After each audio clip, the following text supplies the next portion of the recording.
Welcome to my YouTube channel Rohit के notes. आज के वीडियो में हम पढ़ेंगे संज्ञा के बारे में। तो आइए शुरू करते हैं वीडियो और जानते हैं क्या है संज्ञा। देखिए, संज्ञा यानी नाउन। तो पहले इसका जो डेफिनेशन है, डेफिनेशन पढ़ लेते हैं। डेफिनेशन यानी परिभाषा। किसी व्यक्ति, वस्तु अथवा स्थान के नाम को संज्ञा कहते हैं। ठीक है, संज्ञा किसी व्यक्ति का नाम भी हो सकता है, किसी वस्तु का नाम भी हो सकता है और किसी जगह यानी स्थान का नाम भी हो सकता है। ठीक है, तो हम लोग डेफिनेशन इस तरह से लिखेंगे, किसी व्यक्ति, वस्तु अथवा स्थान के नाम को संज्ञा कहते हैं। जैसे देखिए, जैसे क्या है व्यक्तिवाचक संज्ञा। व्यक्ति का नाम भी संज्ञा हो सकता है, जैसे रोहित, मोहन। आप किसी का भी अपना नाम भी लिख सकते हैं, किसी का भी नाम हो सकता है। ठीक है, तो वस्तु का नाम भी संज्ञा हो सकती है, जैसे किताब, कलम। ये एक एक चीज है, जो चीजों के नाम ये भी संज्ञा के अंडर में ही आता है। इसके बाद देखो स्थान। स्थान मतलब जगह का नाम। सोनापुर, नाजिरा घाट, ये सब भी क्या हो सकता है, संज्ञा हो सकता है। या फिर आप जहां रहते हो उस जगह का नाम भी एक संज्ञा ही है। ठीक है, देखिए व्यक्ति का नाम संज्ञा के अंडर पे आता है, वस्तु का नाम भी संज्ञा होता है, स्थान का नाम भी संज्ञा होता है। इसके अलावा भी क्या है, कुछ प्राणियों के नाम भी क्या होते हैं, संज्ञा होते हैं। जैसे कुत्ता, मोर, गाय, बैल, बकरी, जितने भी प्राणियों के नाम हैं सारे संज्ञा के अंडर में आते हैं। हो गया। तो हमें अब तक क्या मिला, किसी व्यक्ति का नाम भी संज्ञा हो सकता है, किसी वस्तु का नाम भी संज्ञा हो सकता है, किसी स्थान का नाम भी संज्ञा हो सकता है और किसी प्राणी का नाम भी संज्ञा हो सकता है। इसके साथ ही कुछ भाव वाले शब्द भी संज्ञा होते हैं। कुछ भाव वाले शब्द मीन्स देखिए, मीठा, कड़वा, ईमानदारी, ये सब भाव वाले शब्द हैं। तो ये भाव वाले शब्द भी संज्ञा के अंडर में ही आते हैं, है कि नहीं। तो मैं फिर से बोल देता हूं। देखिए, ये तीन तो हम समझ गए, ऊपर वाले तीन तो समझ गए। ये जो प्राणियों के नाम भी संज्ञा होते हैं, याद रखना। किसी भी प्राणी का नाम, कुत्ता, मोर, गाय, बैल, शेर, भैंस, सारे संज्ञा हैं। और भाववाचक संज्ञा थोड़ा मतलब आप समझ लीजिए कैसा है। जो भाव वाले शब्द मीन्स जिन शब्दों से कोई एक चीज कैसा है, उसका गुण, दोष आदि पता चलता है। अच्छा है, बुरा है, कैसा है पता चलता है, उसे भाव बोलते हैं। तो भाव वाले शब्द भी क्या होते हैं, संज्ञा के अंडर पे आते हैं। अगर जिस तरह से वो लड़का कैसा है, अगर डरपोक होगा, डरपोक भी एक भाववाचक संज्ञा होगा। या फिर ये खाना कैसा बना है, मीठा बना है तो मीठा भी एक भाववाचक संज्ञा होगा। या फिर खाना स्वादिष्ट बना है तो स्वादिष्ट भी एक भाववाचक संज्ञा होगा। मतलब जिन वर्ड से कोई एक चीज कैसा है, अच्छा है, बुरा है, इन सब के बारे में पता चलता है, वो भाव वाले शब्द होते हैं। ठीक है, अगर आप इन पांचों में से मतलब कि व्यक्ति जो हमने पहले पढ़ी थी, व्यक्ति, वस्तु, स्थान, प्राणियों के नाम या फिर भाववाचक, इन पांचों में से अगर कुछ भी नहीं समझे, तो कोई एक नहीं समझे, कुछ भी का मतलब है कोई एक नहीं समझे, तो आप कमेंट में कमेंट करिए, मैं उसको आपको फिर से एक्सप्लेन कर दूंगा। तो अभी आते डेफिनेशन पे। देखिए क्या है, संज्ञा के मेनली क्या होते हैं, तीन भेद होते हैं। एक व्यक्तिवाचक संज्ञा, एक जातिवाचक संज्ञा और तीसरा है भाववाचक संज्ञा। ठीक है, तीसरा है भाववाचक संज्ञा। तो पहले व्यक्तिवाचक संज्ञा के बारे में पढ़ लेते हैं। व्यक्तिवाचक संज्ञा क्या है, देखिए, किसी विशेष व्यक्ति, वस्तु अथवा स्थान के नाम को व्यक्तिवाचक संज्ञा कहते हैं। तो व्यक्तिवाचक संज्ञा का मतलब क्या है, हम लोग जिस शब्द से किसी विशेष व्यक्ति या फिर वस्तु को समझते हैं वो व्यक्तिवाचक संज्ञा के अंडर में आएगा। जिस तरह से राम, श्याम। ठीक है, तो राम बोलेंगे तो हम राम को ही समझेंगे, किसी दूसरे इंसान को नहीं समझेंगे। या फिर श्याम बोलेंगे तो श्याम को ही समझेंगे, किसी दूसरे इंसान को नहीं समझेंगे। जिन वर्ड से हमें डायरेक्ट हम समझ रहे हैं किसको बोल रहे हैं, पता चल रहा है, तो उसे व्यक्तिवाचक संज्ञा कहेंगे। ठीक है, तो देखिए, अगर राम और श्याम लड़का है तो हम लड़का बोलेंगे तो ये व्यक्तिवाचक में नहीं आएगा। लड़का बोलेंगे तो कौन से लड़के को बोल रहे हैं हमें मालूम नहीं है कि नहीं। लेकिन राम या फिर श्याम या फिर रहीम जो बोल रहे हैं, डायरेक्ट अगर इंसान को बोल रहे हैं, डायरेक्ट हमें पता चल रहा है किसे बोल रहे हैं, तो वो व्यक्तिवाचक संज्ञा में आएगा।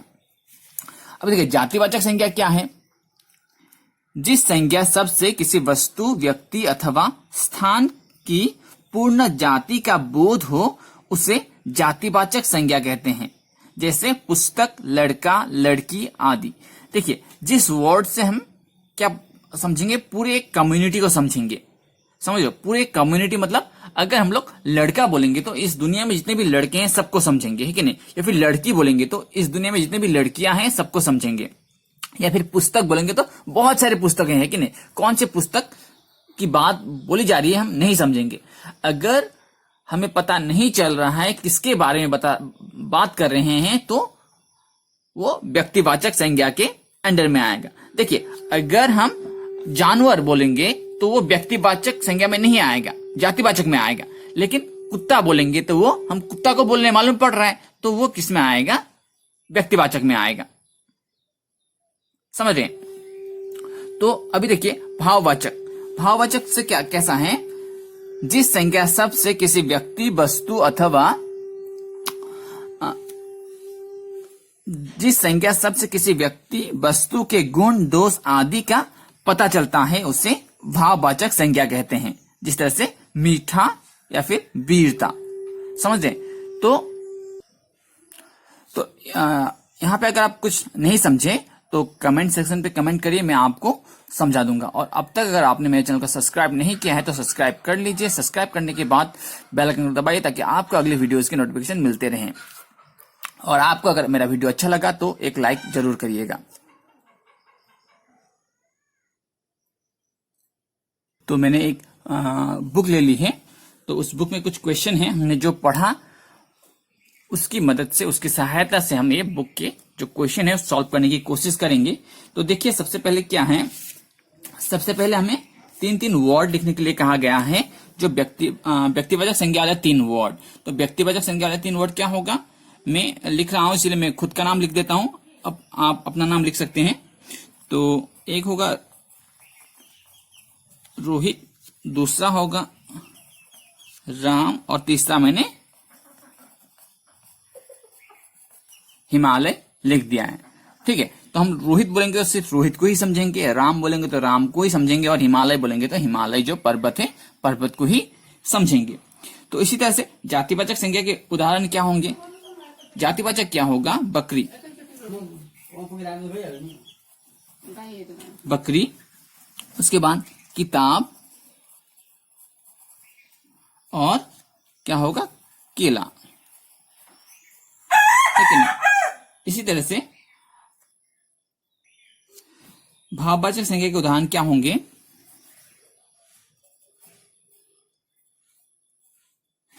बचपन,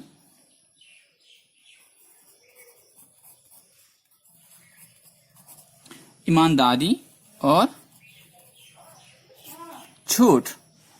तो देखिए, जातिवाचक में क्या है, बकरी बोलेंगे तो बहुत सारी बकरी, कौन सी, सफेद बकरी या फिर काली बकरी या फिर भूरे रंग की बकरी, कौन सी बकरी के बारे में बात कर रहे हैं हमें मालूम नहीं।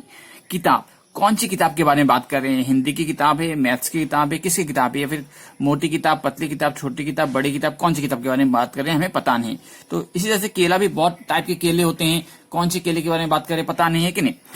तो अगर हमें डायरेक्टली पता नहीं कि किसके बारे में बात कर रहे हैं, कौन सी चीज या फिर कौन से इंसान के बारे में बात कर रहे हैं, तो वो जातिवाचक में आएगा।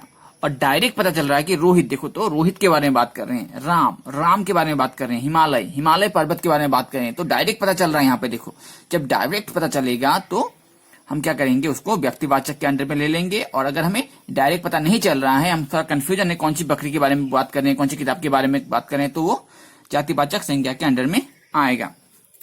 तो इसके बाद देखिए भाववाचक, भाववाचक मैंने बोल ही दिया था कि जिस वर्ड से हमें पता चलता है कि वो चीज कैसा है, अच्छा है, बुरा है कि नहीं। तो जिस तरह से बचपन, बुढ़ापा, ईमानदारी, बेईमानी, झूठ, सच, सारा किसमें आएगा, भाववाचक संज्ञा के अंडर में आएगा। ओके, तो ये 2 क्वेश्चन तो आपको आ जाएंगे कि नहीं, ये 2 क्वेश्चन ज्यादा हार्ड नहीं, मैंने कर दिया है। आप वीडियो अगर पहले से अच्छी तरह देख रहे हैं तो संज्ञा किसे कहते हैं, व्यक्तिवाचक संज्ञा किसे कहते हैं, आप आसानी से कर लेंगे।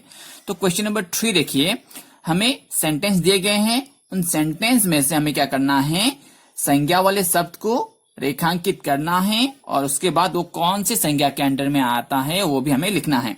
तो देखिए, वह बहुत मेहनती है, तो इस वाक्य में मेहनती कौन से संज्ञा के अंडर पे आता है, भाववाचक संज्ञा के अंडर पे आता है। तो कैसे, देखिए कैसे भाववाचक संज्ञा हुआ, अगर हमें किसी वर्ड से किसी एक इंसान के बारे में मालूम पड़ता है, उसके गुण के बारे में, उसके दोस्त के बारे में, उसके क्वालिटी के बारे में मालूम पड़ता है, तो वो भाववाचक संज्ञा होता है। जिस तरह से वो बहुत मेहनती है, मतलब कि मेहनती क्या है, उसकी एक क्वालिटी है, ठीक है नहीं। अगर मेहनती की जगह वो बहुत आलसी है होता, तब भी वो भाववाचक संज्ञा पे अंदर के भाववाचक संज्ञा के अंडर में ही आता, क्योंकि आलसी भी उसकी एक बुरी क्वालिटी है कि नहीं। तो देखिए, ख, ताजमहल सफेद संगमरमर से बना हुआ है। तो ताजमहल, देखिए ताजमहल होगा एक और संगमरमर होगा एक। तो ताजमहल क्या है, ताजमहल जो बहुत बड़ा है कि नहीं। तो ताजमहल बहुत बड़ा है, तो क्या है, ये किसके अंडर पे आएगा, ये आएगा कि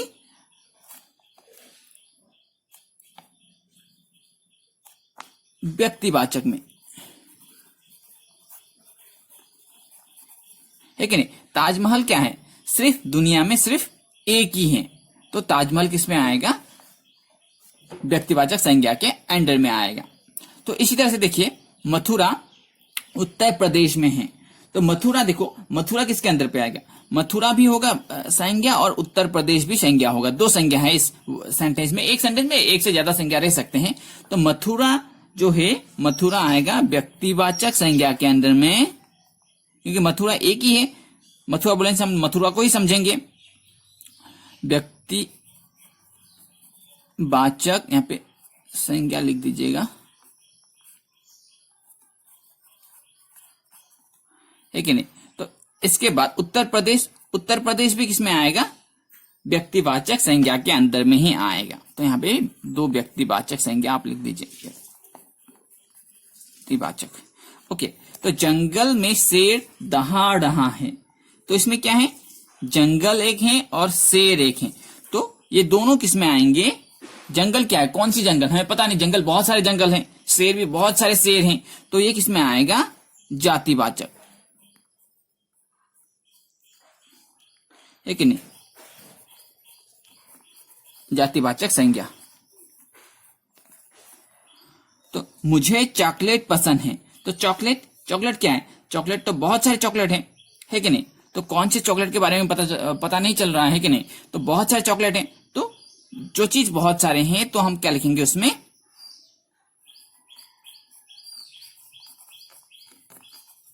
जातिवाचक संज्ञा। अगर आपका मेरा वीडियो पसंद आ रहा है तो एक लाइक जरूर करिएगा, और अगर आपने अब तक चैनल को सब्सक्राइब नहीं किया है तो सब्सक्राइब जरूर कर लीजिए। अभी देखिए क्वेश्चन नंबर 4 में आते हैं। क्वेश्चन नंबर 4 में हमें कुछ वर्ड दे रखे हैं, हमें लिखना है कि वो वर्ड कौन से संज्ञा के अंडर पे आता है। तो देखिए, सबसे पहला वर्ड क्या है, फूल। फूल किसके अंडर पे आएगा, बहुत सारे फूल हैं, लेकिन नहीं, बहुत सारे हैं, तो ये किसमें आएगा, जातिवाचक के अंडर में आएगा। तो बचपन कौन सी संज्ञा है, बचपन क्या है, बचपन किसमें आएगा, भाववाचक, बचपन, बुढ़ापा, जवानी, ये सब भाववाचक में आएगा, है कि नहीं। दिल्ली कौन सी संज्ञा के अंडर पे आएगा, दिल्ली क्या है, दिल्ली तो एक ही है, दिल्ली बोलेंगे तो हम दिल्ली को ही समझेंगे, वो किस पे आएगा, व्यक्तिवाचक संज्ञा के अंडर पे आएगा, ठीक है। तो ये लास्ट का जो है, ये मैं नहीं करूंगा, ये आपको होमवर्क है, आप करिए और कमेंट सेक्शन पे कमेंट करिए कि कौन सा किसके अंडर पे आएगा। अब इसको नंबर 1 पकड़ लीजिए, इसको नंबर 2 पकड़ लीजिए और नंबर 3 पकड़ लीजिए, है कि नहीं। तो चित्र पहचान कर संज्ञा के नाम और उसके भेद लिखिए। तो ये इंसान का नाम दिया है, इसमें कौन सा संज्ञा आएगा लिखना है, और इसका नाम क्या है लिखना है, ये जो है ये चीज का नाम क्या है उसका नाम लिखना है, और यहाँ पे वो किस संज्ञा के अंडर में आएगा वो लिखना है। तो ये जो चीज दिया गया है, ये चीज कौन से चीज का नाम क्या है, चीज का नाम यहाँ पे लिखना है, लिखने के बाद वो चीज कौन से संज्ञा के अंडर में आता है लिखना है, समझ रहे हैं। और ये कौन है, ये क्या है, यहाँ पे लिखना है, और उसके बाद यहाँ पे क्या करना है, वो कौन से संज्ञा के अंडर पे आएगा लिखना है, ठीक है। मैं थोड़ा हेल्प कर देता हूं आपको, देख लीजिए ये क्या है, ये चंद्रशेखर आजाद है। तो चंद्रशेखर आजाद ये कौन से संज्ञा के अंडर पे आएगा लिखना है, ये कुर्सी है, कुर्सी कौन से अंडर के आएगा लिखना है, और ये औरत है, औरत कौन से अंडर पे आएगा लिखना है, ठीक है। तो आज के वीडियो में इतना ही, धन्यवाद।